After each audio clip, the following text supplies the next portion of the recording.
Assalamualaikum warahmatullahi wabarakatuh. Pada kesempatan kali ini kami akan mengupas tuntas tentang masalah akidah ahli sunnah wal jamaah, para sahabat dan para ulama-ulama ahli hadis, sekaligus akidah daripada ulama-ulama salaf. Di dalam kitab Sahih Imam Al-Bukhari, tepat di juz kedua halaman 110, nomor hadis 1420, Haddatsana Musa bin Ismail haddatsana Abu Awanata an Firasin anis Sya'bi an Masruqin an Aisyah radhiyallahu anha anna ba'da azwajin Nabi sallallahu alaihi wasallam qulna lin Nabi sallallahu alaihi wasallam ayyuna asra'u bika luhuqan qala atwalu kunna yadan fa akhadhu qasabatan yadhra'unaha fakanat saudatu aqwalahunna yadan fa'alimna ba'du annama kanat tula yadiha sadaqah wa kanat asra'ana luhuqan bihi wa kanat tuhibbus sadaqah. Ini hadis sahih riwayat Imam Al-Bukhari. Artinya dari Sayyidah Aisyah radhiyallahu taala anha, sesungguhnya sebagian istri Nabi Muhammad sallallahu alaihi wasallam pernah bertanya kepada Nabi, siapakah di antara kami yang segera menyusul Anda Nabi? Kemudian Nabi menjawab, orang yang tangannya paling panjang di antara kalian. Atwalukunna yadan, orang yang paling panjang di antara kalian tangannya, itu yang lebih cepat menyusul Nabi Muhammad sallallahu alaihi wasallam. Fa akhadhu qasabatan yadra'unaha. Mendengar jawaban Nabi, akhirnya mereka segera mengambil kayu atau tongkatlah untuk mengukur lengan tangannya. Ternyata yang paling panjang tangan mereka adalah Sayyidah Saudah, istri Rasulullah Shallallahu Alaihi Wasallam. Namun setelah itu kami mengerti bahwa maksud dari panjang tangan itu adalah bersedekah, dan Sayyidah Saudah adalah orang yang paling cepat menyusul Nabi. Sayyidah Saudah sangat senang bersedekah. Mengomentari hadis ini, Al-Hafiz Imam Ibnu Hajar Al-Asqalani, seorang ulama ahli hadis, beliau menjelaskan dalam kitabnya yang bernama Fathul Bari Syarhu Sahihil Bukhari, tepat di juz pertama halaman 223 terbitan Darul Kutubil Ilmiyah, qauluhu atwalahunna yadan ay asmahahunna wa waqa'a dzikrul yadi fil Qur'ani wal hadithi mudhafan ilallahi ta'ala wattafaqa ahlus sunnati wal jama'ati ala annahu laisal muradu bil yadil jarihatallati hiya min sifatil muhdatsati. Maksud daripada ucapan atwalahunna yadan, yang paling panjang tangannya di antara mereka, maksudnya ai asmahahunna, orang yang paling dermawan di antara mereka. Jadi maksudnya bukan tangan atau lengan tangan yang paling panjang, bukan, tetapi yang dimaksud orang yang paling dermawan. Wa waqa'a dzikrul yadi fil Qur'ani wal hadithi mudhafan ilallahi ta'ala.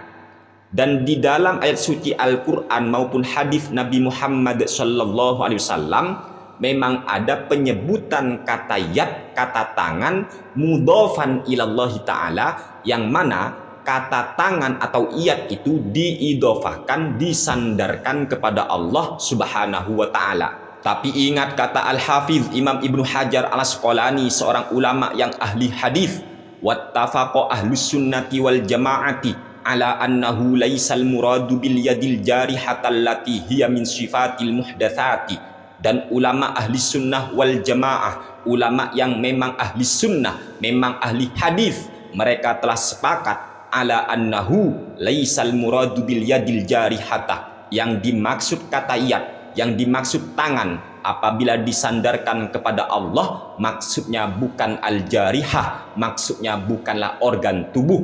Ini harus selalu diingat, tancapkan dalam hati kita sebagai orang muslim, sebagai orang yang beriman. Allah suci dari organ tubuh, allati hiya min sifatil muhdatsati, yang mana kita semua sudah tahu al-jarihah ataupun organ tubuh itu termasuk bagian daripada sifat-sifat makhluk, sedangkan Allah laisa kamitslihi syai'un, tidak ada sesuatu apapun yang serupa dengan Allah subhanahu wa ta'ala. Ini kesepakatan ahli sunnah wal jamaah, Bahkan Imam Abu Hanifah yang jelas-jelas merupakan ulama salaf, beliau berkata dalam kitab yang bernama Al-Fiqhul Akbar, yang mana kitab ini dinisbatkan kepada beliau sebagai pengarang kitab ini. Imam Abu Hanifah berkata dalam kitab Al-Fiqhul Akbar, tepat di halaman 159, terbitan Maktabatul Furqan, yadullahi fauqa aidihim, yadnya Allah ada di atas yad mereka, laisat ka aidi khalqihi, yadnya Allah tidak seperti yadnya makhluk, walaisat jarihatan, maksud daripada yadullah jelas bukan jarihah, bukan organ tubuh, wa huwa khaliqul aidi, tetapi Allah lah pencipta semua tangan. Apabila ada kata yad, apabila ada kata-kata tangan disandarkan kepada Allah, maksudnya bukan organ tubuh, bukan fisik, dan bukan jasad. Oleh sebab itulah pendiri Jam'iyah Nahdlatul Ulama Hadratus Syekh Haji Muhammad Hashim Asy'ari rahimahullahu ta'ala rahmatal abrar wa nafa'anallahu bihi wa bi ulumihi amin ya rabbal alamin. Beliau berkata dalam kitabnya At-Tanbihatul Wajibat liman yasna'ul maulid bil munkarat, tepat di halaman ke-7, terbitan Maktabatut Turath Al-Islami. Di dalam muqaddimahnya, Hadratus Syekh pendiri Jam'iyah Nahdlatul Ulama berkata, wa ashhadu alla ilaha illallah wahdah, dan saya bersaksi tiada Tuhan yang patut disembah dengan benar kecuali Allah semata, Maha Esa Allah, la syarika lahu, tidak ada sekutu bagi Allah, al-munazzahu anil jismiyati wal jihati waz zamani wal makani. Allah adalah zat yang harus disucikan dari jismiyah, Allah harus disucikan dari jisim, dari postur tubuh, dari organ tubuh. Allah tidak berjisim, wal jihati, dan Allah harus disucikan dari arah. Allah tidak ada di sana, di sini, di atas, di bawah, di kanan, di kiri, atau di depan dan semacamnya. Allah suci dari semua itu. Waz zaman wal makan, dan Allah suci dari zaman, dari waktu, dan dari tempat. Maka dari itulah salah dan jauh dari kebenaran apabila ada orang yang punya keyakinan Allah ada di atas arsy, Allah tinggal di atas arsy. Ucapan seperti itu sangat jauh dari kebenaran. Seorang ulama ahli hadis yaitu Imam Ibnu Hibban, beliau menjelaskan dalam kitabnya yang bernama Sahih Ibnu Hibban, tepat di juz ke-14 halaman 10, terbitan Muassasatur Risalah, kana wala zamana wala makana wa man la yu'rafu lahu zamanun wala makanun wala syai'un ma'hu li'annahu khaliquha. Allah itu ada tanpa zaman, tanpa tempat, tanpa makan, dan Allah itu tidak diliputi, tidak dikenal Allah itu punya zaman. Allah tidak dikenal sebagai zat yang punya tempat, dan tidak ada sesuatu apapun yang bersama Allah, sebab Allah pencipta segala sesuatu. Begitulah kata ulama ahli hadis yaitu Imam Ibnu Hibban. Bahkan dalam kitabnya yang lain yaitu dalam kitab Ats-Tsiqat yang dikarang oleh Imam Ibnu Hibban, tepat di halaman pertama terbitan Dairatul Ma'arif Al-Utsmaniyah, dalam muqaddimahnya beliau berkata, muqaddimatun bismillahirrahmanirrahim, sallallahu ala sayyidina Muhammadin wa alihi wa sallama taslima. Qala Abu Hatimin Muhammad ibn Hibban ibnu Ahmad At-Tamimi, alhamdulillahilladzi laisa lahu haddun mahdudun fayahtawi wala lahu ajalun ma'dudun fayafna wala yuhitu bihi jawami'ul makani wala yastamilu alaihi tawaturuz zamani. Perhatikan di sini ada kata wala yuhitu bihi jawami'ul makan, wala yuhitu bihi jawami'ul makan, dan Allah itu tidak diliputi oleh dimensi ruang, tidak diliputi tempat. Allah itu tidak berada di sebuah tempat. Ini kata Imam Ibnu Hibban, seorang ulama ahli hadis. Dalam kitab Madarikut Tanzil wa Haqaiqut Ta'wil, atau yang kita kenal dengan Tafsirun Nasafi, tepat di juz kedua halaman 357, terbitan Darul Kalimit Thayyib Beirut. Di sini dijelaskan, wal madhhabu qaulu aliin radhiyallahu anhu al-istiwa'u ghairu majhulin wat takyifu ghairu ma'qulin wal imanu bihi wajibun was su'alu anhu bid'atun li'annahu ta'ala kana wala makana fahuwa ala makana qabla khalaqal makana lam yataghayyar amma kana. Mazhab yang kita pegang adalah keterangan yang telah disampaikan oleh Sayyidina Ali tentang masalah istiwa, yaitu al-istiwa'u ghairu majhulin, istiwa itu tidak majhul, wat takyifu ghairu ma'qulin, dan membagaimanakan itu ghairu ma'qul, tidak bisa dilogikakan, wal imanu bihi wajibun, mengimani Allah istiwa maka itu wajib, bukan bersemayam, bukan berada, istiwa sebagaimana lafaz yang memang sudah ada di Al-Quran, bukan bertempat, bukan. Ingat ini ya, wassu'alu anhu bid'atun, bertanya tentang masalah itu bid'ah. Kenapa? Li'annahu ta'ala kana, sebab Allah itu sudah ada, wala makana, dan tidak ada tempat bagi Allah, fahuwa ala makana qabla khalaqal makana, maka sampai sekarang sebelum Allah menciptakan tempat, ya Allah tetap seperti asal mulanya, lam yataghayyar amma kana, Allah tidak pernah berubah. Jika dulu Allah tidak punya tempat, jika dulu Allah tidak bertempat, maka sampai kapanpun, hingga sekarang dan sampai kapanpun Allah tidak berubah, Allah tetap tidak berada di sebuah tempat. Ini kata Sayyidina Ali karramallahu wajhah. Penjelasan yang sama juga dijelaskan oleh Asy-Syaikh Abdul Qahir Al-Baghdadi dalam kitabnya yang bernama Al-Farqu Bainal Firaq, tepat di halaman 321. Di sini dijelaskan, wa ajma'u ala annahu la yahwihil makanu wa la yajri alaihi zamanun khilafa qawli man za'ama minasy-syihamiyati wal karramiyah annahu mumasun li arsyihi. Wa qad qala amirul mu'minina Aliun radhiyallahu anhu, innallaha ta'ala khalaqal arsya izharan li qudratihi la makanan li dzatihi, izharan li qudratihi la makanan li dzatihi. Wa qala aidan qad kana wala makana wa huwal ana ala makana, dan ulama telah sepakat ala annahu la yahwihil makan, Allah itu tidak diliputi oleh tempat, wala yajri alaihi zaman, dan Allah tidak berlaku baginya zaman atau waktu, khilafa qawli man za'ama minasy-syihamiyati wal karramiyah, berbeda dengan pendapat orang yang menyangka bahwasanya annahu mumasun li arsyihi, Allah itu menyentuh, bersentuhan dengan arsy-Nya, tinggal di arsy, ada di arsy, bersentuhan. Berbeda kita dengan mereka, yaitu za'ama minasy-syihamiyah wal karramiyah, yaitu aliran asy-syihamiyah dan aliran al-karramiyah.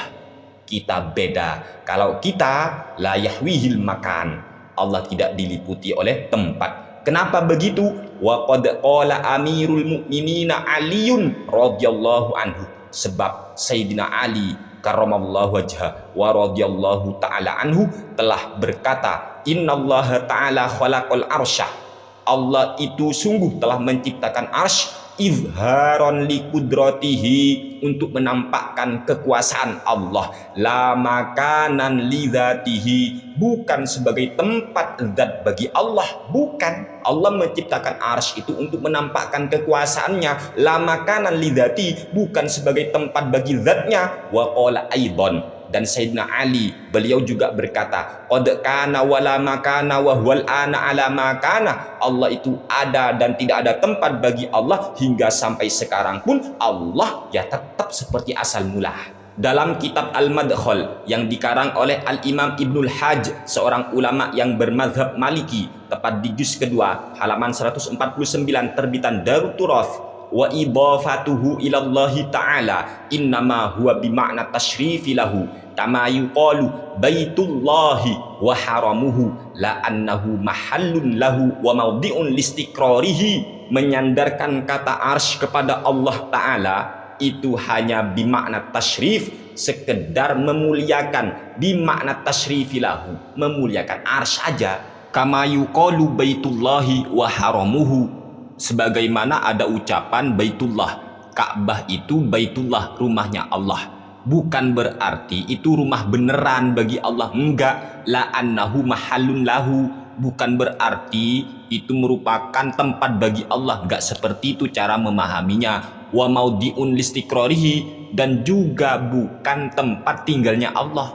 Jangan seperti itu. Allah itu tidak bertempat, hanya saja bimakna tasyrifi. Hal itu hanya untuk memuliakan arsy, memuliakan Ka'bah dan semacamnya apabila disandarkan kepada Allah Subhanahu wa taala. Idz laisa fi makanin faqad kana qabla ay yakhluqal makan. Karena Allah itu memang sejatinya tidak ada di sebuah tempat, dan Allah memang ada sebelum Allah menciptakan tempat. Begitu cara memahaminya. Dalam kitab Sahih Imam Al-Bukhari maupun Imam Muslim ada hadis di mana Rasulullah Shallallahu Alaihi Wasallam bersabda, "Idza kana ahadukum yusalli fala yabsuku qibala wajhihi fa innallaha qibala wajhihi idza shalla." Apabila salah satu kalian itu sedang sholat, fala yabsuku qibala wajhihi, maka jangan pernah meludah ke arah depannya. Kalau kita sholat, jangan meludah ke arah depan. Fa innallaha qibala wajhihi idza shalla, karena Allah ada di arah depannya orang yang sholat ketika sholat.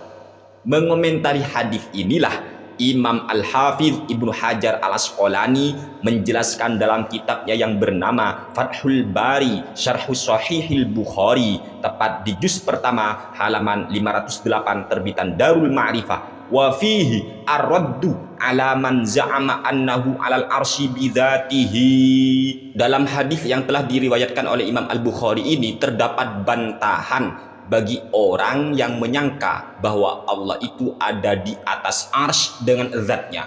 Ini dibantah menggunakan hadis yang telah diriwayatkan oleh Imam Al-Bukhari. Oleh sebab itulah ketika kita berbicara Allah seumpama seolah-olah terkesan ada di sebuah tempat, ada sebuah arah, maka itu ditakwil atau maksudnya kembalikan kepada Allah.